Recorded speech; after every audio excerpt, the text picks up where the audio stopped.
जिंदगी को अगर एक सफर मान लिया जाए तो इस सफर में सबसे बड़ा दुश्मन कोई बाहर नहीं बल्कि हमारे भीतर ही छिपा होता है। ये दुश्मन है सेल्फ सैबोटाज, यानी खुद ही अपने रास्ते में रुकावट डालना। हम अक्सर मान लेते हैं कि हमारी असफलता का कारण बाहर की दुनिया है, हालात हैं, लोग हैं, किस्मत है, लेकिन असल में हमारी हार की जड़ें हमारे ही अंदर गहराई में छिपी होती हैं। जिस पहाड़ को हम बाहर चढ़ने की कोशिश कर रहे होते हैं वो दरअसल हमारे भीतर का पहाड़ होता है। यही संदेश हमें द माउंटेन इज यू देता है कि जिंदगी का सबसे बड़ा संघर्ष बाहर नहीं बल्कि भीतर की लड़ाई है, और जिस दिन हम उस भीतर के पहाड़ को जीत लेते हैं उस दिन कोई बाहरी पहाड़ हमें रोक नहीं सकता। जब हम कहते हैं कि कोई इंसान खुद को सैबोटाज करता है तो इसका मतलब यह है कि वो इंसान अपने ही सपनों को अधूरा छोड़ देता है, अपने ही प्रयासों को बीच में रोक देता है, अपने ही डर और कमजोरियों से हार जाता है। आपने कितनी बार ये देखा होगा कि कोई इंसान बहुत बड़ा काम करने निकलता है, शुरुआत में बहुत उत्साह होता है, लेकिन धीरे धीरे वो खुद ही एक्सक्यूजेस बनाने लगता है, खुद को कन्विंस कर लेता है कि ये उसके बस की बात नहीं। वो प्रोक्रेस्टिनेट करता है, यानी टालता है, वो खुद को कंफर्ट जोन में कैद कर लेता है। यही सेल्फ सैबोटाज है। लेकिन सवाल यह है कि इंसान ऐसा क्यों करता है? क्यों कोई इंसान खुद ही अपनी खुशी और सफलता का रास्ता बंद कर देता है? इसका कारण सीधा है, हमारे भीतर अनरिजॉल्व्ड इमोशंस, डर, ट्रॉमा और लिमिटिंग बिलीफ्स छिपे होते हैं। जब तक हम इन भावनाओं को पहचान कर हील नहीं करते तब तक ये हर बार हमारे रास्ते में पहाड़ बन के खड़े हो जाते हैं। ये किताब हमें यही सिखाती है कि असल में द माउंटेन इज यू, यानी पहाड़ तुम खुद हो, और इसे तोड़ने या पार करने का एक ही रास्ता है, खुद को समझना, खुद को हील करना और खुद को ट्रांसफॉर्म करना। हर इंसान के जीवन में वो पल आता है जब वो महसूस करता है कि उसकी जिंदगी बार बार एक ही पैटर्न दोहरा रही है। कोई एक ही तरह के रिश्ते बार बार टूटते हैं, कोई एक ही तरह की नौकरी में बार बार असफल होता है, कोई बार बार खुद को आर्थिक तंगी में पाता है। ये बार बार दोहराव कोई एक्सीडेंट नहीं है, ये इस बात का संकेत है कि हमने भीतर के किसी जख्म को अभी तक भरा नहीं है। हमारी सोच और आदतें वहीं घूम रही हैं और हम उसी पुराने स्क्रिप्ट को दोबारा जी रहे हैं। कल्पना कीजिए कि आपके सामने एक विशाल पहाड़ है, आप बार बार उस पर चढ़ने की कोशिश करते हैं लेकिन हर बार गिर जाते हैं। बाहर से देखने पर लगेगा कि शायद पहाड़ बहुत मुश्किल है, लेकिन सच ये कि वो पहाड़ कोई बाहर का ऑब्जेक्ट नहीं बल्कि आपके भीतर की कंडीशन है। वो आपके डर की परतें हैं, वो आपकी टली हुई जिम्मेदारियां हैं, वो आपके अधूरे इमोशंस हैं जिन्हें आपने कभी कन्फ्रंट नहीं किया। यही कारण है कि जब तक आप भीतर के पहाड़ को पार नहीं करेंगे, बाहर के पहाड़ चाहे जितने छोटे हों वे आपके लिए बड़े ही रहेंगे। सेल्फ सैबोटाज अक्सर डिस्गाइज में आता है। कभी ये लेजीनेस बनकर आता है, कभी परफेक्शनिज्म बनकर आता है, कभी ओवरथिंकिंग बनकर आता है, कभी दूसरों को ब्लेम करने की आदत बनकर आता है। लेकिन इन सब का रूट कॉज है डर। हमें डर होता है फेलियर का, डर होता है रिजेक्शन का, डर होता है चेंज का, और ये डर हमें वहीं रोक देता है जहां से हमें आगे बढ़ना चाहिए। हम सोचते हैं कि हम सेफ हैं, लेकिन असल में हम खुद को कैद कर रहे होते हैं। इस किताब में ब्रियाना विएस्ट कहती हैं कि हर इंसान के भीतर दो वर्जन्स होते हैं। एक वर्जन है जो ग्रोथ चाहता है, जो सपने देखता है, जो पहाड़ चढ़ना चाहता है, और दूसरा वर्जन है जो कंफर्ट चाहता है, जो डरता है, जो एक्सक्यूजेस बनाता है। सेल्फ सैबोटाज तब होता है जब कंफर्ट वाला वर्जन जीत जाता है, लेकिन ट्रांसफॉर्मेशन तब शुरू होता है जब ग्रोथ वाला वर्जन धीरे धीरे स्ट्रांग होने लगता है। और ये तभी होता है जब इंसान अवेयरनेस लाता है, जब वो खुद को पहचानने लगता है। अवेयरनेस यानी जागरूकता वो पहला कदम है जिससे सेल्फ सैबोटाज का साइकिल टूटता है। जब आप रिकॉग्नाइज करते हैं कि आप खुद अपनी राह में बाधा डाल रहे हैं, तब आप उस पहाड़ को पहचान लेते हैं। अवेयरनेस एक टॉर्च लाइट की तरह है जो अंधेरे में छिपे डर और बिलीव्स पर रोशनी डाल देती है, और यही रोशनी वो पहला हीलिंग का स्टेप है। सोचे कितनी बार आपने खुद से कहा होगा कि मैं कल से शुरू करूंगा, और फिर कल कभी नहीं आया। ये प्रोक्रेस्टिनेशन है, ये आपके भीतर का डर है जो आपको रोकता है। या कभी आपने सोचा होगा कि जब तक सब परफेक्ट नहीं होगा मैं आगे नहीं बढ़ूंगा। ये परफेक्शनिज्म है, और ये भी एक इल्यूजन है क्योंकि परफेक्शन कभी नहीं आता। ये दोनों पैटर्न्स सेल्फ सैबोटाज के ही रूप हैं, इन्हें पहचानना जरूरी है। अब सवाल ये उठता है कि अवेयरनेस के बाद अगला स्टेप क्या है? अवेयरनेस के बाद आता है एक्सेप्टेंस। आपको ये स्वीकार करना होगा कि ये पहाड़ आपका ही हिस्सा है। आप इससे भाग नहीं सकते, आप इसे इग्नोर नहीं कर सकते, आपको इसे फेस करना होगा। और यही एक्सेप्टेंस आपको बदलना शुरू करता है। जब आप कहते हैं कि हाँ, मैं अपने रास्ते का सबसे बड़ा दुश्मन खुद हूं, लेकिन मैं बदल सकता हूं, तभी ट्रांसफॉर्मेशन का दरवाजा खुलता है। लेकिन एक्सेप्टेंस आसान नहीं है, ये पेनफुल होता है, क्योंकि इसका मतलब है कि आपको अपने पुराने घावों में झांकना होगा, आपको अपने डर, अपने ट्रॉमा, अपनी गलतियों को देखना होगा। और ये सब देखने पर गिल्ट आता है, शेम आता है, दुख आता है। लेकिन याद रखिए, हीलिंग हमेशा पेन के साथ शुरू होती है। पेन रास्ता है, रुकावट नहीं। जिस तरह किसी घाव को साफ करने पर जलन होती है, वैसे ही अंदर के घाव को हील करने पर भी डिस्कम्फर्ट होता है। लेकिन ये डिस्कम्फर्ट टेम्परेरी है और हीलिंग परमानेंट है। हम अक्सर सोचते हैं कि अगर हम इग्नोर कर देंगे तो सब ठीक हो जाएगा, लेकिन ऐसा नहीं होता। जो इमोशंस दबा दिए जाते हैं वो खत्म नहीं होते, वो भीतर रह जाते हैं और धीरे धीरे हमारे डिसीजंस, हमारे रिश्ते और हमारी जिंदगी को कंट्रोल करने लगते हैं। यही रीजन है कि जब तक हम उन्हें कॉन्शियसली हील नहीं करते, तब तक हमारी जिंदगी बार बार उसी साइकिल में फंसी रहती है। इनर माउंटेन यानी भीतर का पहाड़ दरअसल उन सारी चीजों का सिंबल है जिन्हें हमने अभी तक फेस नहीं किया है। ये हमारे अनरिजॉल्व्ड कॉन्फ्लिक्ट्स हैं, हमारे अनस्पोकन ट्रुथ्स हैं, हमारी सप्रेस्ड डिजायर्स हैं। और जब तक हम इन्हें कन्फ्रंट नहीं करेंगे, ये पहाड़ हर जगह हमारे सामने आता रहेगा। तो पहला लेसन यह है कि बाहर की दुनिया से पहले हमें भीतर की दुनिया को जीतना है। हमें अपने पहाड़ को पहचानना है, उसे एक्सेप्ट करना है, उसकी लेयर्स को हटाना है, और तभी हम असली ट्रांसफॉर्मेशन की ओर कदम बढ़ा पाएंगे। क्योंकि अंततः जो पहाड़ आपको रोक रहा है, वही पहाड़ आपको मजबूत भी बनाएगा। और वो पहाड़ कोई और नहीं बल्कि आप खुद हैं। अब यहां एक और गहरी बात समझनी होगी। सेल्फ सेबोटाज अक्सर नेगेटिव नहीं लगता, कभी कभी ये डिस्गाइज में पॉजिटिव लगता है। जैसे कि आप सोचते हैं, मैं बहुत बिजी हूं इसलिए मुझे अपने सपनों पर काम करने का समय नहीं मिला। ये आपको जिम्मेदार दिखाता है, बिजी दिखाता है, लेकिन असल में ये एक एक्सक्यूज है। या आप सोचते हैं, मैं अभी रेडी नहीं हूं, मुझे और सीखना है। ये आपको हम्बल दिखाता है, लेकिन असल में ये डर है। इसलिए हमें यह समझना होगा कि हर बार जब हम खुद को रोकते हैं, उसके पीछे कोई ना कोई डर काम कर रहा होता है।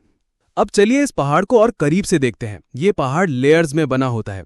सबसे बाहर की लेयर है एक्सक्यूजेस की, उसके अंदर की लेयर है फियर की, उसके और अंदर है पेन और ट्रॉमा, और सबसे गहराई में है आपका असली सेल्फ, आपका प्योर पोटेंशियल। ट्रांसफॉर्मेशन का सफर है इन लेयर्स को एक एक करके हटाना। पहली लेयर यानी एक्सक्यूजेस को हटाने के लिए हमें रेडिकल ऑनेस्टी की जरूरत है। हमें खुद से ब्रूटली ऑनेस्ट होना होगा। हमें खुद से पूछना होगा कि क्या मैं सच में इतना बिजी हूं या मैं बस डर रहा हूं? क्या मैं सच में रेडी नहीं हूं या मैं कंफर्ट जोन में रहना चाहता हूं? जब हम इन सवालों के ऑनेस्ट जवाब देते हैं, तो हम एक्सक्यूजेस को तोड़ना शुरू कर देते हैं। दूसरी लेयर है फियर। ये सबसे ट्रिकी है, क्योंकि फियर इनविजिबल होता है। हमें लगता है कि हम लॉजिकल डिसीजंस ले रहे हैं, लेकिन असल में हमारा सबकॉन्शियस माइंड डर से ड्रिवन होता है। कोई रिश्ता शुरू ना करना, क्योंकि कहीं दिल टूट ना जाए। कोई नया काम ना करना, क्योंकि कहीं असफल ना हो जाएं। कोई रिस्क ना लेना, क्योंकि कहीं लोग हंस ना दें। यही डर हमें वहीं रोक देता है जहां से हमें आगे बढ़ना चाहिए। हम सोचते हैं कि हम सेफ हैं, लेकिन असल में हम खुद को कैद कर रहे होते हैं। तीसरी लेयर है पेन और ट्रॉमा। ये सबसे गहरी है। ये हमारी चाइल्डहुड से, पास्ट एक्सपीरियंसेस से, पुराने घावों से बनी होती है। जब किसी इंसान को बचपन में बार बार रिजेक्ट किया गया हो, तो वो बड़ा होकर हर छोटी रिजेक्शन को भी बहुत बड़ा समझता है, और ये उसे रिस्क लेने से रोकता है। यही कारण है कि हीलिंग के लिए इनर वर्क जरूरी है। मेडिटेशन, जर्नलिंग, थेरेपी, ये सब टूल्स हमें इन घावों को भरने में मदद करते हैं। और जब हम इन सारी लेयर्स को पार करते हैं, तब हमें असली सेल्फ मिलता है। वही सेल्फ जो फियरलेस है, जो क्रिएटिव है, जो कैपेबल है। वही सेल्फ हमारा हाईएस्ट पोटेंशियल है, और वही असली फ्रीडम है। इस जर्नी में सबसे बड़ा वेपन है सेल्फ अवेयरनेस। अवेयरनेस हमें हर मोमेंट में ये देखने देती है कि हम किस पैटर्न में फंस रहे हैं। अवेयरनेस हमें पॉज देती है, ताकि हम डिफॉल्ट रिएक्शन की जगह कॉन्शियस चॉइस कर सकें, और यही चॉइस हमें पहाड़ पर चढ़ने देती है। दोस्तों, ये सच मानिए कि लाइफ कभी आसान नहीं होती। हमेशा चैलेंजेस होंगे, लेकिन चैलेंजेस का मतलब ये नहीं कि जिंदगी अनफेयर है। चैलेंजेस का मतलब यह है कि आपके भीतर ग्रोथ की संभावना है। हर बार जब आप किसी पहाड़ का सामना करते हैं, तो यूनिवर्स आपको याद दिला रहा होता है कि तुम्हारे भीतर इससे भी बड़ी ताकत है। तो भाग एक का निष्कर्ष यह है कि हमें यह समझना होगा कि बाहर की दुनिया से पहले हमें भीतर की दुनिया को जीतना है। हमें अपने पहाड़ को पहचानना है, उसे एक्सेप्ट करना है, उसकी लेयर्स को हटाना है, और तभी हम असली ट्रांसफॉर्मेशन की ओर कदम बढ़ा पाएंगे। क्योंकि अंततः जो पहाड़ आपको रोक रहा है, वही पहाड़ आपको मजबूत भी बनाएगा, और वो पहाड़ कोई और नहीं बल्कि आप खुद हैं। जिंदगी में सबसे बड़ा सच यही है कि हम सब किसी न किसी मोड़ पर अपने ही रास्ते में खड़े हो जाते हैं। हम सोचते हैं कि बाहरी दुनिया हमें रोक रही है, लोग हमें समझ नहीं रहे हैं, हालात हमारे खिलाफ हैं। लेकिन सच्चाई यह है कि कई बार हमारी ही सोच, हमारी ही आदतें, हमारे ही डर हमारे सबसे बड़े दुश्मन बन जाते हैं। द माउंटेन इज यू की यात्रा यहीं से गहरी होती है, जब हम अपने भीतर झांकना शुरू करते हैं और समझते हैं कि जो जंजीरें हमें बांध रही हैं वो अक्सर बाहर की नहीं बल्कि अंदर की होती हैं। सेल्फ सैबोटाज यानी खुद अपनी राह में रोड़े अटकाना, ये सुनने में अजीब लगता है। आखिर कोई खुद को क्यों नुकसान पहुंचाएगा? लेकिन अगर आप ईमानदारी से सोचें तो आपको पता चलेगा कि आप कितनी बार वो काम नहीं करते जो आपके लिए ज़रूरी था। आप कितनी बार खुद को टाल देते हैं, बहाने बना लेते हैं, या फिर किसी चीज़ से इतना डर जाते हैं कि कोशिश ही नहीं करते। यही सेल्फ सैबोटाज है। यह आपके भीतर मौजूद एक ऐसी छाया है जो आपको बार बार आप ही के पैरों में बेड़ियां डाल देती है। इसका सबसे बड़ा कारण है सेल्फ अवेयरनेस की कमी। जब हम खुद को, अपनी भावनाओं को, अपनी सोच के पैटर्न्स को नहीं समझते तो हम उन्हीं अदृश्य धागों से बंधे रहते हैं जिनसे हमारा मन सालों से बंधा हुआ है। जरा सोचिए, आपका कोई दोस्त गुस्से में हमेशा अचानक चुप हो जाता है और बात करना बंद कर देता है। बाहर से देखने पर यह अजीब लगता है, लेकिन अगर आप गहराई से समझें तो शायद उसने अपने बचपन में सीखा हो कि गुस्सा दिखाना सेफ नहीं है, इसलिए उसने चुप रहना सीख लिया। यही पैटर्न उसके पूरे जीवन में चलता रहता है। यही सेल्फ सैबोटाज है, क्योंकि एक अनजाने डर ने उसकी भावनाओं की सच्ची अभिव्यक्ति छीन ली। सेल्फ अवेयरनेस यानी खुद को पहचानने की ताकत। जब आप खुद से पूछते हैं, मैं ऐसा क्यों कर रहा हूं, ये आदत मुझ में क्यों है, मैं किससे डर रहा हूं, तो धीरे धीरे आपके भीतर क्लैरिटी आने लगती है। इमोशनल इंटेलिजेंस इसी क्लैरिटी की सबसे बड़ी नींव है। इसका मतलब है अपनी भावनाओं को पहचानना, समझना और उन्हें हेल्दी तरीके से मैनेज करना। लेकिन यहाँ एक चैलेंज आता है। हम सबको डर लगता है। डर असफलता का, डर रिजेक्शन का, डर अकेलेपन का, डर फ्यूचर का, और यही डर हमें कंफर्ट जोन में कैद रखता है। कंफर्ट जोन सुरक्षित लगता है क्योंकि उसमें रिस्क नहीं होता, लेकिन ग्रोथ भी वहीं रुक जाती है। सेल्फ सैबोटाज अक्सर कंफर्ट जोन की ही उपज होती है। हम कोई बड़ा कदम नहीं उठाते क्योंकि हमें लगता है कहीं गिर न जाएं, लेकिन असल में वही गिरना, वही ठोकर हमें ऊंचाई तक ले जाने का रास्ता दिखाती है। जरा सोचिए, एक इंसान को ऊंचाई पर चढ़ने के लिए कितनी बार छोटे छोटे पत्थरों पर पैर रखना पड़ता है। अगर वो हर बार डरकर पीछे हट जाए तो वो कभी शिखर तक पहुंच ही नहीं सकता। सेल्फ सैबोटाज यही करता है। वो हमें उसी पत्थर से डराता है जिस पर पैर रखकर हमें आगे बढ़ना है। अब सवाल है, हम इससे बाहर कैसे निकलें? पहला कदम है ट्रिगर्स को पहचानना। ट्रिगर्स यानी वो छोटी छोटी चीजें जो आपके भीतर बड़ा रिएक्शन पैदा करती हैं।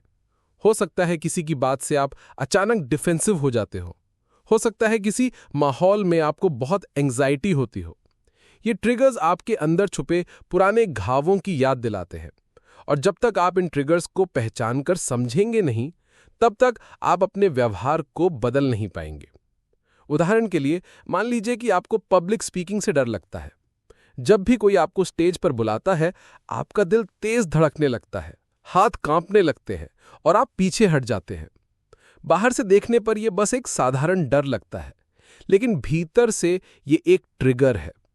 शायद बचपन में आपसे कोई गलती हो गई थी और सबने आपका मजाक उड़ाया था। अब वो पुरानी याद आपके सबकॉन्शियस में ट्रिगर बनकर बैठ गई है। जब भी ऐसी स्थिति आती है, आपका दिमाग उस पुराने दर्द को दोहराने से बचने के लिए आपको रोक देता है। यही सेल्फ सैबोटाज है। आप खुद को रोकते हैं ताकि आपको वही चोट फिर से ना लगे। लेकिन अगर आप इस ट्रिगर को पहचान ले और समझें कि ये सिर्फ एक पुरानी याद है, हकीकत नहीं, तो आप धीरे धीरे इससे बाहर निकल सकते हैं। यही सेल्फ अवेयरनेस की ताकत है। अब यहां एक और गहरी बात समझनी जरूरी है। कंफर्ट जोन बनाम ग्रोथ जोन। कंफर्ट जोन वो जगह है जहां हम सेफ महसूस करते हैं। हमें पता है यहां क्या होगा, हमें डर नहीं लगता। लेकिन ग्रोथ जोन वहीं से शुरू होती है जहां डर महसूस होना शुरू होता है। डर दरअसल एक संकेत है कि आप किसी नए लेवल पर कदम रखने वाले हैं। अगर आप उस डर को ग्रोथ का हिस्सा मानकर आगे बढ़ते हैं, तो आप अपने भीतर छिपी ताकत को जागृत कर लेते हैं। लेकिन अगर आप उस डर को देखकर पीछे हट जाते हैं, तो आप अपने जिंदगी को उसी पुराने घेरे में कैद कर देते हैं। सेल्फ सैबोटाज की असली जड़ यही है। हम ग्रोथ जोन में कदम नहीं रखते क्योंकि हमें डर लगता है, और यही डर हमें बार बार वही गलतियां करने पर मजबूर करता है। हम नई जॉब का मौका छोड़ देते हैं, नए रिश्ते में कदम रखने से डरते हैं, अपने सपनों की ओर नहीं बढ़ते, सिर्फ इसलिए क्योंकि हम असफलता से बचना चाहते हैं। लेकिन असफलता से बचते बचते हम ग्रोथ से भी बच जाते हैं। अब सोचिए, क्या ये वाकई सेल्फ प्रोटेक्शन है या ये स्लोली सेल्फ डिस्ट्रक्शन है? क्योंकि अगर आप हर बार पीछे हटते रहेंगे तो जिंदगी धीरे धीरे रुक जाएगी, और एक जगह रुक जाना भी एक तरह का पतन है। तो बाहर निकलने का पहला प्रैक्टिकल स्टेप है छोटे छोटे एक्शन लेना। आप बड़े डर का सीधा सामना नहीं कर सकते, लेकिन आप छोटे छोटे कदमों से अपनी कैपेसिटी बढ़ा सकते हैं। मान लीजिए पब्लिक स्पीकिंग से डर लगता है, तो पहले आप सिर्फ 2 दोस्तों के सामने प्रैक्टिस करें, फिर 10 लोगों के सामने बोलें। धीरे धीरे आपके दिमाग को ये सिग्नल मिलेगा कि ये उतना खतरनाक नहीं है जितना वो सोचता था। यही एक्सपोजर थेरेपी है, धीरे धीरे अपने डर का सामना करना। दूसरा स्टेप है सेल्फ टॉक बदलना। जब भी आप खुद से कहते हैं मैं नहीं कर सकता, ये मेरे बस का नहीं है, मैं फिर फेल हो जाऊंगा, तो आप अपने सबकॉन्शियस को बार बार नेगेटिव प्रोग्रामिंग दे रहे हैं। लेकिन अगर आप इस सेल्फ टॉक को बदलें और खुद से कहें ये चैलेंज है, लेकिन मैं कोशिश कर सकता हूं, मैं सीख सकता हूं, ये डर सिर्फ एक इल्यूजन है, तो धीरे धीरे आपका सबकॉन्शियस नए पैटर्न्स बनाने लगेगा। यही वजह है कि ग्रोथ सिर्फ बाहर कुछ हासिल करने का नाम नहीं है। ग्रोथ का मतलब है अपने भीतर उस जमी हुई बर्फ को पिघलाना जो सालों से आपको जकड़े हुए है। इमोशनल इंटेलिजेंस की एक और बड़ी शक्ति है सेल्फ कंपैशन, यानी खुद के लिए दया और सहानुभूति रखना। अक्सर हम खुद से बहुत कठोर होते हैं। जब हम फेल होते हैं तो खुद को कोसते हैं, मैं निकम्मा हूं, मैं हमेशा गड़बड़ करता हूं, मेरे बस का कुछ नहीं है। लेकिन अगर आप खुद के साथ वैसे ही पेश आएं जैसे आप किसी प्रिय दोस्त के साथ आते हैं, तो हीलिंग शुरू होती है। खुद से कहें, ठीक है मैं गिरा हूं, लेकिन इसका मतलब ये नहीं कि मैं आगे नहीं बढ़ सकता, ये सिर्फ एक स्टेप है। यही सेल्फ कंपैशन आपको बार बार कोशिश करने की ताकत देता है। याद रखिए, कंफर्ट जोन आपको सुरक्षित रख सकता है, लेकिन ग्रोथ जोन आपको बदलता है। और जब आप खुद को बदलते हैं तो पूरी जिंदगी बदल जाती है। जिंदगी का असली बोझ वो नहीं होता जो हमारे चारों ओर से हमें दबाता है, बल्कि वो बोझ होता है जो हम अपने भीतर उठाए रखते हैं। द माउंटेन इज यू की तीसरी कड़ी हमें अंदरूनी घावों और हमारी गहरी भावनाओं की दुनिया में लेकर जाती है। यहाँ असली यात्रा शुरू होती है, हीलिंग की, इमोशनल स्ट्रेंथ बनाने की और उन पैटर्न्स को तोड़ने की जो हमें बार बार गिराते हैं। हमारे भीतर हर इंसान के ऐसे घाव होते हैं जिन्हें हम अक्सर छुपा लेते हैं। हम उन पर पर्दा डालते हैं, सोचते हैं कि वक्त के साथ सब ठीक हो जाएगा, लेकिन वक्त सिर्फ वही ठीक करता है जिसे हम सच में समझते हैं और महसूस करते हैं। अगर हम सिर्फ इग्नोर करते हैं तो वो घाव सड़ता है और धीरे धीरे हमारे हर फैसले, हर सोच और हर रिश्ते को कॉन्टैमिनेट कर देता है। यही वजह है कि कई बार लोग बिना कारण गुस्सा करते हैं या अचानक उदासी से भर जाते हैं या फिर सेल्फ साबोटाज की आदतों में गिर जाते हैं। दरअसल ये रिएक्शंस किसी अभी-अभी बने घाव की वजह से नहीं होते, बल्कि पुराने, दबे हुए और अधूरे जख्मों से निकलते हैं। इस हिस्से की शुरुआत हमें ये समझने से होती है कि इमोशनल हीलिंग असल में है क्या। हीलिंग का मतलब भूलना नहीं है, हीलिंग का मतलब इग्नोर करना नहीं है। हीलिंग का असली मतलब है अपनी कहानी को फिर से देखना, अपने दर्द को एक्नॉलेज करना और खुद को ये इजाजत देना कि हम वो बोझ छोड़ सकते हैं जिसे अब तक हम अपनी पहचान का हिस्सा समझ बैठे थे। कई बार हम सोचते हैं कि दर्द को पकड़कर रखना हमें स्ट्रांग बनाता है। हम मानते हैं कि अगर हम अपने गुस्से को छोड़ देंगे, अपने पुराने दुखों को जाने देंगे, तो शायद हम कमजोर पड़ जाएंगे या हम अपने साथ हुए गलत को भुला देंगे। लेकिन सच्चाई ये है कि जब तक हम उस दर्द को पकड़ कर रखते हैं, हम हर रोज उसी घटना को बार बार जीते रहते हैं। हीलिंग हमें उस चक्र से बाहर निकालती है। अब सवाल यह है कि हीलिंग होती कैसे है? हीलिंग कोई एक दिन का प्रोसेस नहीं है, ये एक कंटिन्यूअस जर्नी है जिसमें सबसे पहले अवेयरनेस आती है। अवेयरनेस यानी अपने आप से ईमानदार होना, मान लेना कि हाँ मुझे चोट लगी थी, हाँ मुझे तकलीफ हुई थी और हाँ मैंने इसे दबा रखा है। ये पहला कदम है, क्योंकि जब तक हम खुद मानेंगे नहीं तब तक कुछ बदलेगा नहीं। इसके बाद आता है एक्सेप्टेंस। एक्सेप्टेंस का मतलब है कि हम अतीत को वैसे ही स्वीकार लें जैसा वो था। इसका मतलब ये नहीं है कि जो हुआ वो सही था, बल्कि इसका मतलब ये है कि हम मान लें कि वो हो चुका है और अब उसे बदला नहीं जा सकता। अक्सर लोग इसी जगह अटक जाते हैं। हम सोचते रहते हैं कि अगर मैंने ऐसा किया होता, अगर वो वैसा करता, काश मैं उस वक्त ये बोल देता। लेकिन सच ये है कि अगर और काश में जिंदगी कभी नहीं चलती। हीलिंग तभी शुरू होती है जब हम अतीत की सच्चाई को उसकी पूरी कठोरता के साथ स्वीकार कर लेते हैं। इमोशनल हीलिंग की अगली स्टेज है रिलीज। रिलीज यानी छोड़ देना।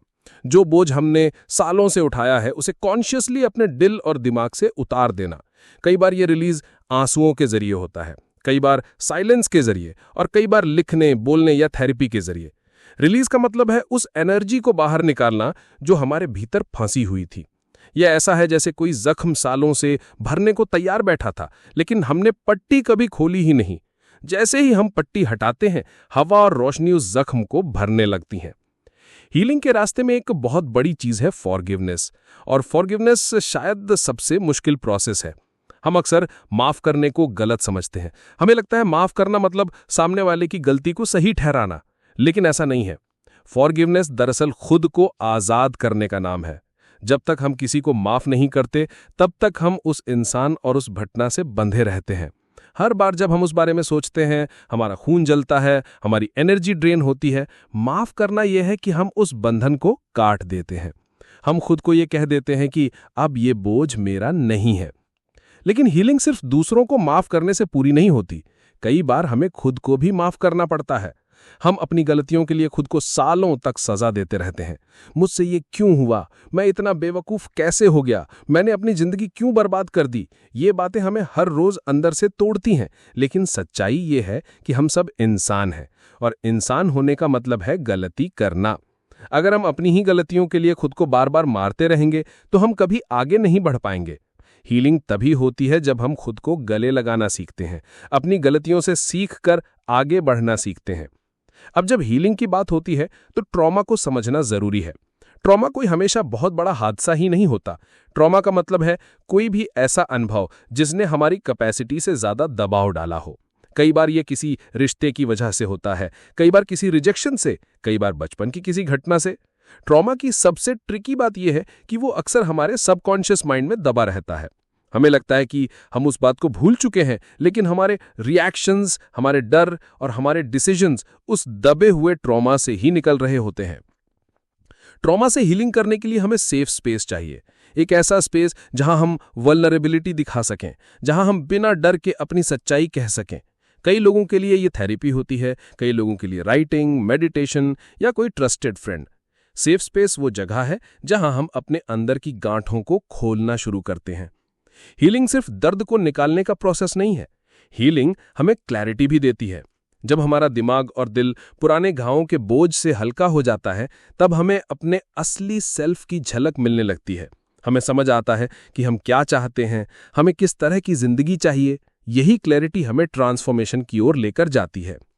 सेल्फ साबोटाज के पैटर्न्स भी अक्सर अनहील्ड वूंड से आते हैं। जब हमें किसी पुराने रिजेक्शन ने चोट पहुंचाई हो, तो हम सबकॉन्शियसली ऐसी सिचुएशन से बचने लगते हैं जहां रिजेक्शन का रिस्क हो। नतीजा ये होता है कि हम नए रिश्तों से, नए मौकों से, ग्रोथ से खुद को दूर कर लेते हैं। ये हमारा दिमाग हमें प्रोटेक्ट करने के लिए करता है, लेकिन असल में ये प्रोटेक्शन हमें कैद कर लेती है। हीलिंग हमें ये समझने की ताकत देती है कि अब हमें पुराने घाव की सुरक्षा की जरूरत नहीं है। अब हम नए एक्सपीरियंसेस के लिए ओपन हो सकते हैं। हीलिंग का एक और हिस्सा है रेजिलियंस बनाना। रेजिलियंस का मतलब है गिरकर भी उठना, टूटकर भी खुद को जोड़ना। ये कोई एक स्किल नहीं है, बल्कि एक माइंडसेट है। रेजिलियंस का मतलब ये नहीं है कि हमें कभी दर्द नहीं होगा। रेजिलियंस का मतलब है दर्द के बावजूद हम अपने पर्पस को नहीं छोड़ेंगे।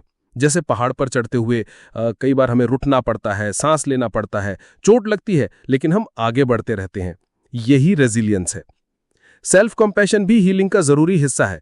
अक्सर हम दूसरों के लिए दयालु होते हैं, लेकिन खुद के लिए बेहद कठोर। हम दूसरों की गलतियों को माफ कर देते हैं, लेकिन खुद की गलतियों को सालों तक याद रखते हैं। सेल्फ कंपैशन का मतलब है खुद के साथ वैसा ही व्यवहार करना जैसा हम किसी अपने प्यारे दोस्त के साथ करते। इसका मतलब है खुद को समझना, खुद को कंफर्ट देना और खुद को मोटिवेट करना। जब हम खुद से दया करते हैं, तभी हम सच में दूसरों से भी प्यार कर सकते हैं। इमोशनल हीलिंग की यात्रा हमें खुद के करीब लेकर आती है। हम अपने अंदर के उस वर्जन से मिलते हैं जो चोटिल था, डरा हुआ था, लेकिन अब धीरे धीरे मजबूत हो रहा है। ये जर्नी आसान नहीं होती। कई बार हमें लगता है कि हम पीछे चले गए हैं। कई बार हमें पुराना दर्द फिर से परेशान करता है, लेकिन ये सेटबैक्स भी जर्नी का हिस्सा हैं। हीलिंग लीनियर प्रोसेस नहीं है, ये वेव्स की तरह होती है, कभी ऊपर कभी नीचे, लेकिन हर वेव हमें आगे बढ़ाती है।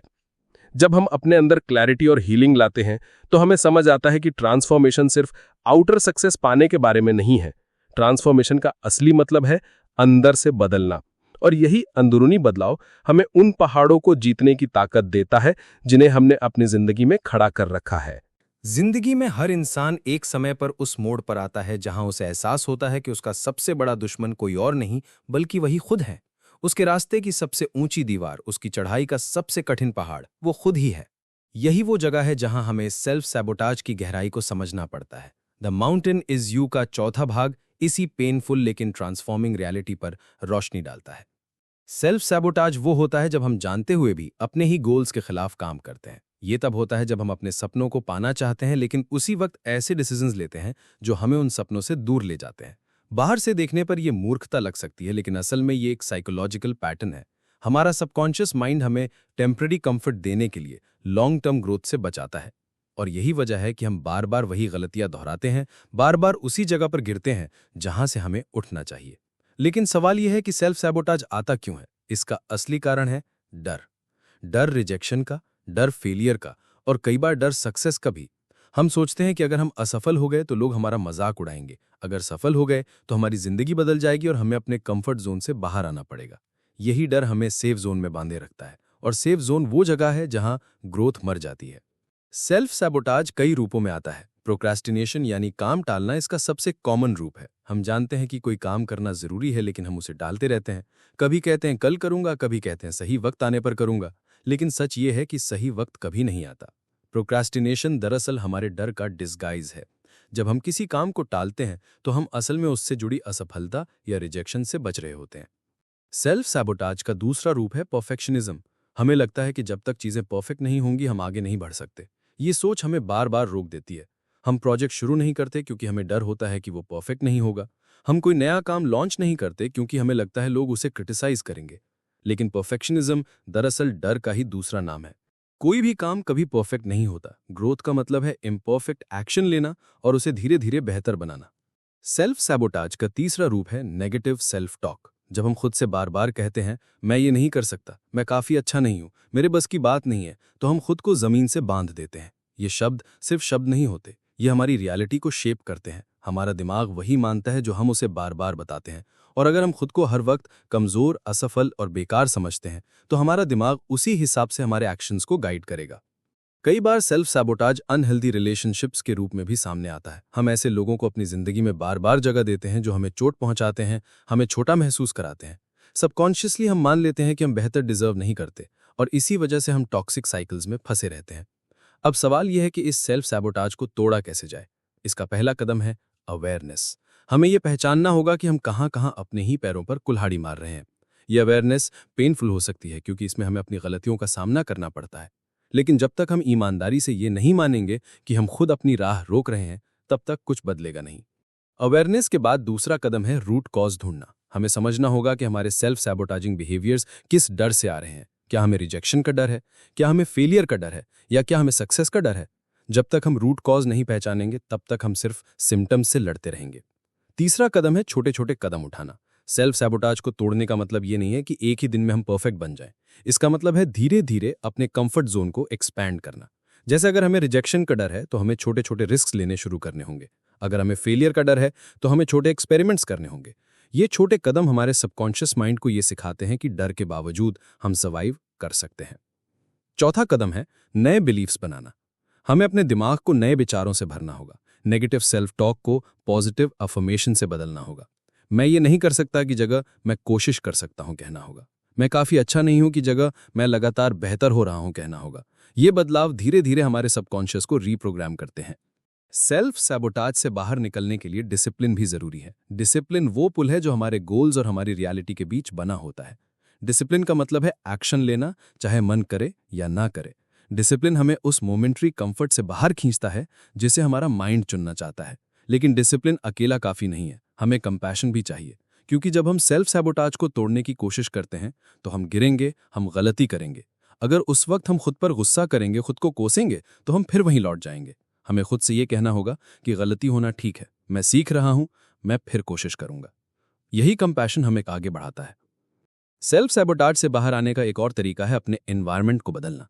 अगर हमारा इन्वायरमेंट नेगेटिव है, अगर हमारे आसपास लोग हमें डिस्करेज करते हैं, अगर हमारी दिनचर्या हमें कंफर्ट जोन में रखती है, तो हम बदल नहीं पाएंगे। हमें ऐसे लोगों, ऐसी हैबिट्स और ऐसे सिस्टम्स की जरूरत है जो हमें सपोर्ट करे। इन्वायरमेंट हमारी ग्रोथ की इनविजिबल फोर्स है। अब यहाँ एक गहरी बात आती है।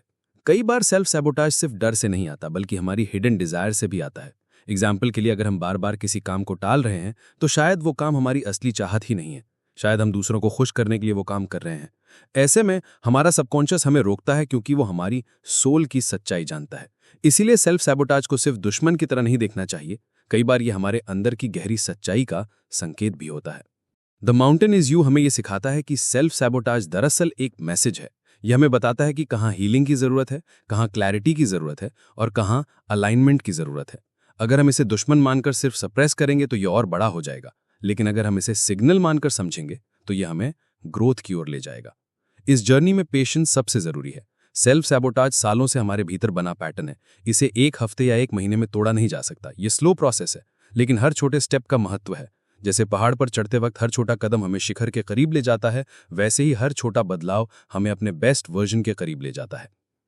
याद रखिए, सेल्फ सैबोटाज को ओवरकम करना सिर्फ गोल्स पाने के बारे में नहीं है। ये हमारी आइडेंटिटी को बदलने के बारे में है। ये उस वर्जन से मिलाने के बारे में है जो हमारे अंदर गहराई में छिपा हुआ है, लेकिन अब तक डर और पुराने बिलीव्स की परतों के नीचे दबा हुआ था। जिंदगी की सबसे गहरी लड़ाई हमेशा बाहर नहीं, बल्कि भीतर होती है। पहाड़ हमेशा हमारे सामने खड़े नहीं रहते, कई बार वो हमारे भीतर होते हैं।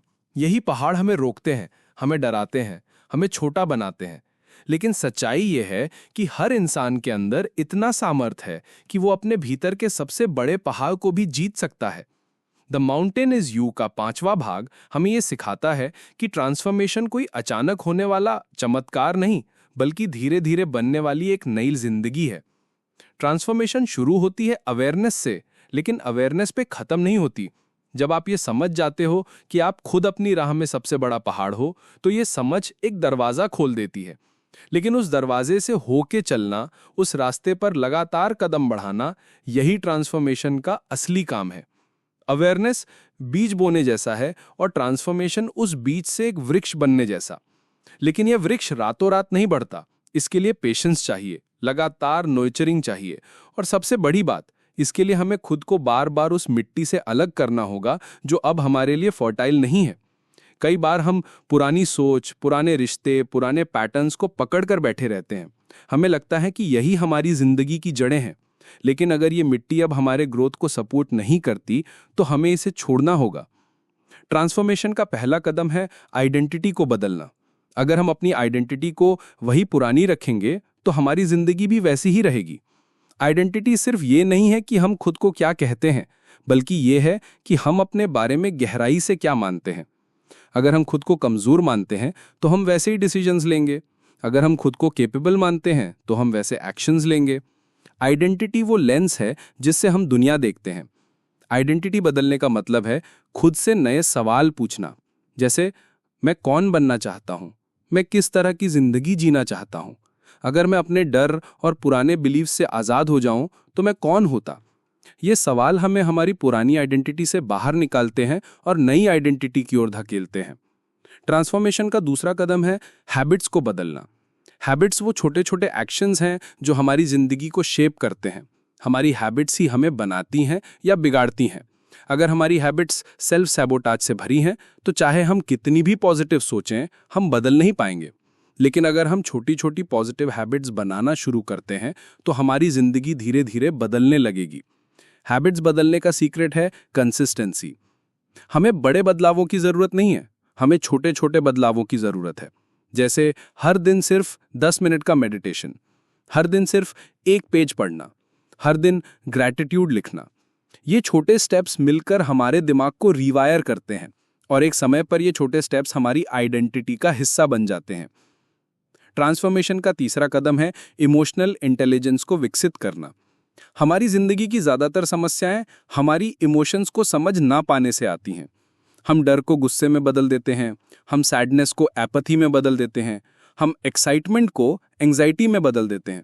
लेकिन जब हम अपनी इमोशंस को समझना सीख जाते हैं, तो हम उन्हें सही दिशा में चैनलाइज कर पाते हैं। इमोशनल इंटेलिजेंस का मतलब है अपने भावनाओं को पहचानना, उन्हें स्वीकार करना और उन्हें मैनेज करना। इसका मतलब ये भी है कि दूसरों की इमोशंस को समझना और उनके साथ एम्पैथी से जुड़ना। इमोशनल इंटेलिजेंस हमें रिएक्ट करने से रोकती है और रिस्पॉन्ड करने की शक्ति देती है। ट्रांसफॉर्मेशन का चौथा कदम है लेटिंग गो। हम अक्सर उन चीज़ों को पकड़कर बैठे रहते हैं जो हमें चोट पहुंचाती हैं।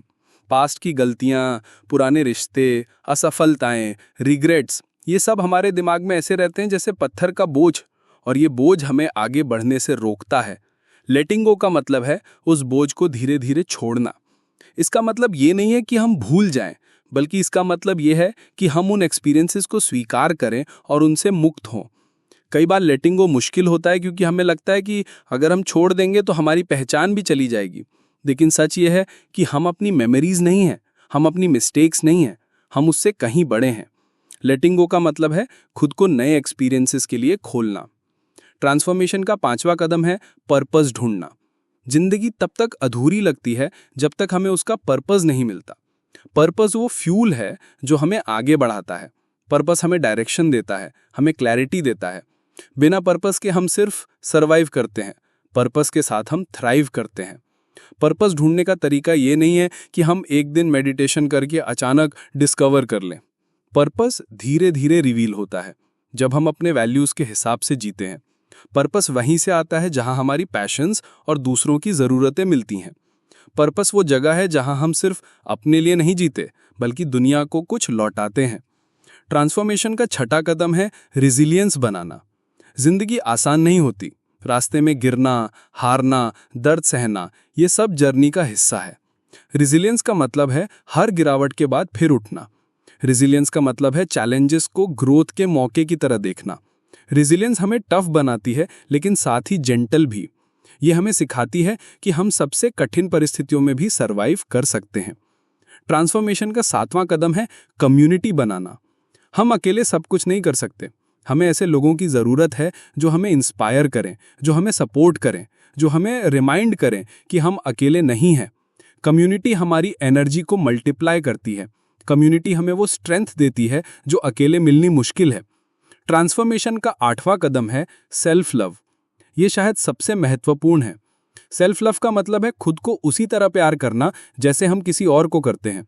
इसका मतलब है खुद को अपनी गलतियों के बावजूद स्वीकार करना। सेल्फ लव का मतलब है अपने लिए बाउंड्रीज बनाना, अपनी नीड्स को समझना और खुद को प्रायोरिटी देना। सेल्फ लव ईगो नहीं है। ईगो कहता है मैं सबसे अच्छा हूं। सेल्फ लव कहता है मैं अच्छा हूं और मैं लगातार बेहतर बन रहा हूं।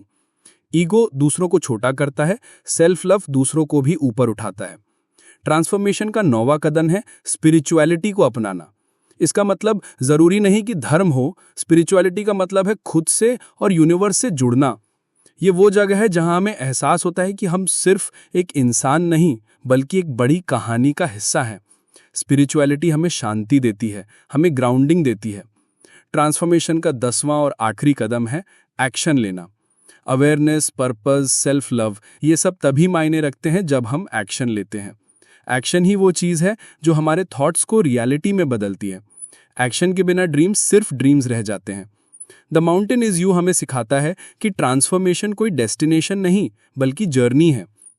हर दिन जब हम छोटे छोटे स्टेप्स लेते हैं, हर दिन जब हम अपने डर से थोड़ा थोड़ा आगे बढ़ते हैं, तो हम अपने भीतर के पहाड़ को जीतते जाते हैं। ये जर्नी आसान नहीं है। इसमें गिरना भी होगा, चोट भी लगेगी, लेकिन हर चोट हमें स्ट्रॉन्गर बनाएगी। हर गिरावट हमें रिजिलियंस सिखाएगी और धीरे धीरे हम पाएंगे कि वो पहाड़ जिसे हम सबसे बड़ा दुश्मन मानते थे, दरअसल हमारा सबसे बड़ा टीचर था। ट्रांसफॉर्मेशन का असली मतलब यही है, अपने भीतर के पहाड़ को दुश्मन नहीं, टीचर मानना। उसे क्लाइंब करके, उसे एम्ब्रेस करके हम अपने बेस्ट वर्जन तक पहुंचते हैं। और जब हम वहां पहुंचते हैं तो हमें एहसास होता है कि असली जीत बाहर नहीं, भीतर थी। जिंदगी में जब हम पहाड़ की बात करते हैं तो अक्सर हमारी नज़र उस ऊंचाई पर जाती है जिसे हमें चढ़ना है, उस मुश्किल पे जाती है जिसे हमें पार करना है। लेकिन धीरे धीरे हमें समझ आता है कि असली पहाड़ वो नहीं है जो बाहर खड़ा है, बल्कि वो है जो हमारे भीतर खड़ा है। यही पहाड़ हमें बार बार रोकता है, हमें डराता है, हमें हमारी कंफर्ट जोन में कैद रखता है। द माउंटेन इज यू की पूरी यात्रा हमें यही सिखाती है कि हम अपने भीतर के पहाड़ को कैसे पहचानें, कैसे उससे दोस्ती करें और कैसे उसे जीतकर अपने असली रूप तक पहुंचे। इस आखिरी भाग में हम उस अल्टीमेट ट्रांसफॉर्मेशन पर बात करेंगे वो अवस्था जहां इंसान न सिर्फ अपने भीतर के पहाड़ को जीतता है बल्कि उस जीत को एक जीवन शैली में बदल देता है। ये सिर्फ टेम्पररी मोटिवेशन नहीं होती, ये एक स्थायी परिवर्तन होता है जो इंसान को एक नए आयाम में ले जाता है। ट्रांसफॉर्मेशन का सबसे गहरा स्तर है रैडिकल सेल्फ एक्सेप्टेंस। हमें अक्सर लगता है कि बदलाव का मतलब है खुद को रिजेक्ट करना, खुद को पूरी तरह बदल देना, लेकिन सच ये है कि बदलाव तभी होता है जब हम खुद को उसी रूप में स्वीकार करते हैं जैसे हम हैं। एक्सेप्टेंस का मतलब है अपने फ्लॉज, अपनी गलतियां, अपनी आदतें, सबको पूरी ईमानदारी से देखना। ये स्वीकार करना कि हाँ, मुझसे गलतियां हुई, हाँ, मैं परफेक्ट नहीं हूं, लेकिन मैं ग्रोथ के लिए तैयार हूं। रैडिकल सेल्फ एक्सेप्टेंस का मतलब है गिल्ट और शेम को छोड़ना। गिल्ट हमें पास्ट में फंसाए रखता है और शेम हमें छोटा बनाता है, लेकिन जब हम खुद को स्वीकार कर लेते हैं तो गिल्ट और शेम डिसॉल्व हो जाते हैं। फिर हमारे पास सिर्फ क्लैरिटी बचती है, क्लैरिटी कि अब हमें कहाँ जाना है और कैसे जाना है। ट्रांसफॉर्मेशन का दूसरा गहरा स्तर है ऑथेंटिसिटी। हम में से ज्यादातर लोग अपनी जिंदगी मास्क पहनकर जीते हैं। हम दूसरों को खुश करने के लिए रोल्स प्ले करते हैं, सोसाइटी के रूल्स के हिसाब से जीते हैं, लेकिन अंदर ही अंदर हमें लगता है कि हम किसी और की जिंदगी जी रहे हैं। ऑथेंटिसिटी का मतलब है अपने असली रूप में जीना। इसका मतलब है अपनी सच्चाई को बिना डर के व्यक्त करना। ऑथेंटिसिटी आसान नहीं होती क्योंकि इसका मतलब है वल्नरेबिलिटी। जब आप ऑथेंटिक होते हो तो आप एक्सपोज होते हो, आप आलोचना के लिए खुले होते हो, लेकिन इसी वल्नरेबिलिटी में ताकत छिपी है। जब आप ऑथेंटिक होते हो तो आप अपनी जिंदगी की स्टीयरिंग खुद पकड़ते हो। फिर आपको अप्रूवल की जरूरत नहीं होती, फिर आप दूसरों की परछाई में नहीं जीते। ट्रांसफॉर्मेशन का तीसरा स्तर है इनर पीस। हमें अक्सर लगता है कि हैप्पीनेस ही अल्टीमेट गोल है, लेकिन सच यह है कि हैप्पीनेस मोमेंटरी होती है। असली ट्रांसफॉर्मेशन तब होती है जब हमें इनर पीस मिलती है। इनर पीस का मतलब है कि बाहर चाहे कुछ भी हो रहा हो, अंदर एक शांति बनी रहती है।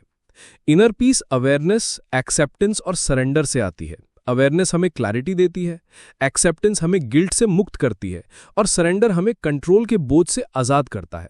जब हमें समझ आता है कि हम सब कुछ कंट्रोल नहीं कर सकते तो हम फ्लो में जीना सीख जाते हैं। यही इनर पीस है। ट्रांसफॉर्मेशन का चौथा स्तर है कंट्रीब्यूशन। जब हम अपने पहाड़ को जीत लेते हैं तो जर्नी यहीं खत्म नहीं होती। असली जर्नी तब शुरू होती जब हम दूसरों के लिए रास्ता बनाते हैं। कंट्रीब्यूशन का मतलब है अपनी लर्निंग, अपनी ग्रोथ, अपनी ताकत को दूसरों के साथ शेयर करना। कंट्रीब्यूशन वही है जहां हमारी जिंदगी पर्पस से भर जाती है। हम सिर्फ अपने लिए नहीं जीते, हम दुनिया के लिए भी जीते हैं। जब हम दूसरों को अपलिफ्ट करते हैं, दूसरों को इंस्पायर करते हैं, दूसरों की ग्रोथ में मदद करते हैं, तभी हमारी जीत मीनिंगफुल बनती है। एक पहाड़ को जीतना पर्सनल सक्सेस है, लेकिन दूसरों को पहाड़ चढ़ने में मदद करना लेगेसी है। ट्रांसफॉर्मेशन का पांचवा स्तर है एक्सपेंशन। जब आप एक पहाड़ जीत लेते हो तो आपको लगता है कि जर्नी खत्म हो गई है, लेकिन सच ये है कि एक पहाड़ जीतने के बाद आपके सामने दूसरा पहाड़ खड़ा होता है। यही ग्रोथ का नियम है। एक्सपेंशन का मतलब है कि आप लगातार इवॉल्व होते रहते हो।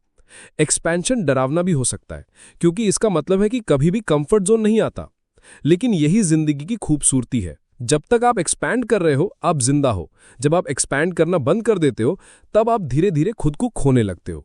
एक्सपेंशन का मतलब है कि आप हर दिन नए डायमेंशंस एक्सप्लोर करते हो। ट्रांसफॉर्मेशन का छठा स्तर है वननेस।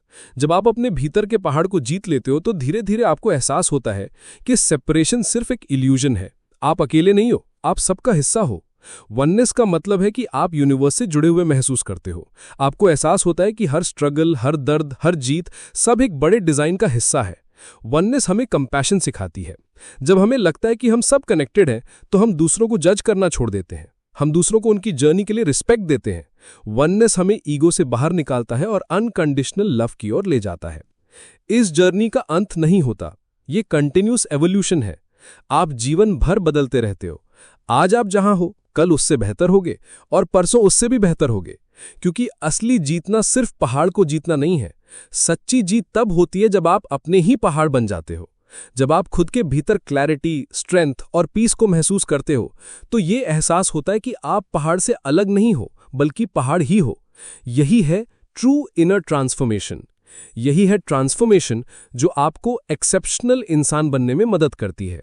और याद रखना, द माउंटेन इज यू को पढ़ना सिर्फ शुरुआत है। असली जर्नी तब शुरू होती है जब आप इसे जीना शुरू करते हो। अब सवाल ये है, प्रैक्टिकली हम इस अल्टीमेट ट्रांसफॉर्मेशन तक कैसे पहुंचे? इसके लिए हमें कुछ पिलर्स पर काम करना होगा। Daily self awareness practice. हर दिन कुछ समय खुद से सवाल पूछने में बिताएं।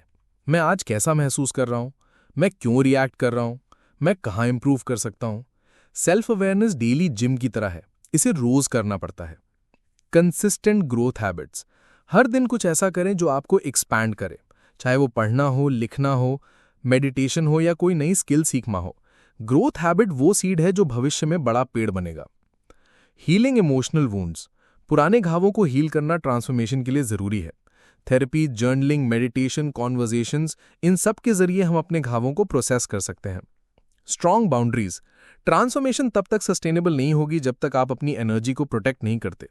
बाउंड्रीज का मतलब है हाँ और ना सही जगह पर कहना। बाउंड्रीज आपको अपने ऑथेंटिक पाथ पर बनाए रखते हैं। गिविंग बैक, अपनी जर्नी को दूसरों के साथ शेयर करना। जब आप दूसरों को अपलिफ्ट करते हो तो आपकी ग्रोथ कहीं गुना बढ़ जाती है। लिविंग विद प्रेजेंस, पास्ट और फ्यूचर में खोए रहना छोड़कर प्रेजेंट में जीना। प्रेजेंट ही वो जगह है जहां लाइफ अनफोल्ड होती है। द माउंटेन इज यू हमें ये अल्टीमेट ट्रूथ सिखाता है कि जिंदगी का असली पर्पस अपने भीतर के पहाड़ को जीतना है। ये पहाड़ हमें डराता है, हमें गिराता है, लेकिन यही पहाड़ हमें शेप करता है। अगर ये पहाड़ ना हो तो हमारी ग्रोथ भी ना हो। तो अगली बार जब जिंदगी आपके सामने कोई चैलेंज लाए तो उसे बोझ मत समझिए, उसे अपने इनर माउंटेन की तरह देखिए। याद रखिए, हर चैलेंज, हर डर, हर कठिनाई आपके भीतर के उस हिस्से को अनलॉक करने आई है जो अभी तक डोरमेंट है। और जब आप धीरे धीरे उन सब चैलेंजेस को एम्ब्रेस करते हैं तो एक दिन आप पीछे मुड़कर देखते हैं और आपको एहसास होता है कि वो पहाड़ जिसे आप सबसे बड़ी रुकावट समझते थे, दरअसल वही आपकी सबसे बड़ी ताकत बना। अंत में द माउंटेन इज यू हमें यही कहता है कि तुम्हारा सबसे बड़ा दुश्मन तुम नहीं हो। तुम्हारा सबसे बड़ा दुश्मन वो इल्यूजन है जो तुम्हें ये मानने पर मजबूर करता है कि तुम केपेबल नहीं हो। लेकिन सच्चाई ये है कि तुम्हारे भीतर असीम शक्ति है। पहाड़ को जीतने की ताकत पहले से ही तुम्हारे भीतर है। तुम्हें बस उस ताकत को पहचानना है, उस पर विश्वास करना है और उसे एक्शन में बदलना है। तो अपने भीतर के पहाड़ से मत डरो, उसे क्लाइंब करो, उसे अपनाओ, और जब तुम उसकी चोटी पर पहुंचोगे तो तुम्हें पता चलेगा कि तुम वही थे जिसे तुम हमेशा से खोज रहे थे। यही है ट्रांसफॉर्मेशन की असली कहानी। यही है द माउंटेन इज यू।